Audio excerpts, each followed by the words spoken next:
Teori belajar sosial. Apa itu belajar sosial?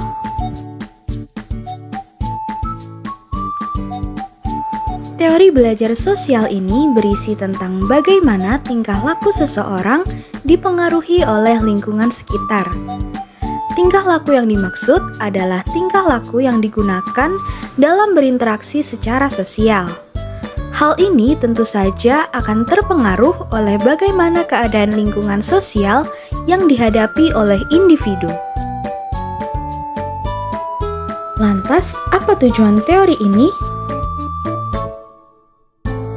Tujuan belajar sosial sendiri adalah mendapatkan keterampilan serta pemahaman dalam menyelesaikan masalah-masalah sosial yang ada, penyesuaian terhadap nilai-nilai sosial, dan sebagainya. Masalah-masalah sosial tersebut dapat berupa masalah kelompok dan juga masalah keluarga.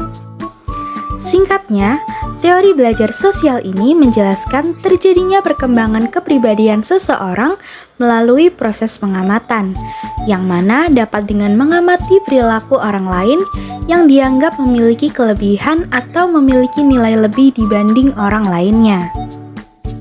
Lalu, siapa saja tokoh yang mendukung teori ini? Yang pertama ada Albert Bandura.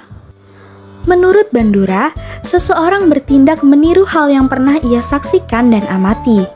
Meninjau hal tersebut, perlu adanya pengontrolan dalam diri manusia agar bisa menentukan perilaku sosial mana yang patut ditiru dan mana yang tidak boleh dilakukan. Menurut Bandura pula, kebanyakan manusia menggunakan pengamatan perilaku orang lain dengan cara yang selektif untuk belajar. Setiap teori tentunya memiliki kelebihan dan kekurangan masing-masing. Kelebihan teori Bandura yaitu menekankan bahwa lingkungan dan perilaku seseorang dihubungkan melalui sistem kognitif orang tersebut. Bandura memandang tingkah laku manusia bukan semata-mata refleks atas stimulus, melainkan akibat reaksi yang timbul karena interaksi antara lingkungan dengan kognitif manusia itu sendiri. Sedangkan kekurangan teori ini adalah pada saat proses penerimaan informasi yang tidak melihat aspek positif dan negatifnya. Jika manusia belajar atau membentuk tingkah lakunya dengan hanya melalui peniruan atau modeling, sudah pasti terdapat sebagian individu yang menggunakan teknik peniruan ini juga akan meniru tingkah laku yang negatif, termasuk perlakuan yang tidak diterima dalam masyarakat. Tokoh yang kedua adalah Lev Vygotsky. Vygotsky berpandangan bahwa hubungan sosial dengan masyarakat sekitar akan lebih banyak mengambil peran proses belajar seseorang, sehingga nantinya akan terbentuk pengetahuan baru.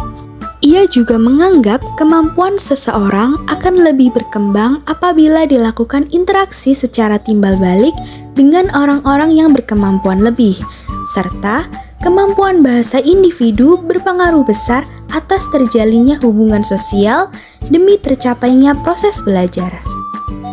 Selanjutnya adalah kelebihan dan kekurangan teori Vygotsky. Kelebihan teori ini yaitu mampu meminimalisir kesenjangan individu, memberikan kesempatan bagi mereka untuk berinteraksi sehingga pertukaran ilmu terjadi dengan alamiah dan bahan ajar mudah dipahami. Namun, kekurangan teori ini adalah terbatasnya tindakan atau model yang terlibat sehingga proses belajar tersirat kurang didapatkan secara maksimal. Bagaimana sih penerapan teori ini dalam proses pembelajaran?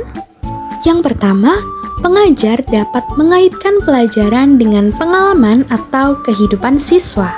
Kedua, menggunakan alat pemusat perhatian seperti peta konsep, gambar, bagan, dan media-media pembelajaran visual lainnya. Ketiga, menggunakan musik, misalnya penggunaan jembatan keledai dalam memahami konsep yang sulit.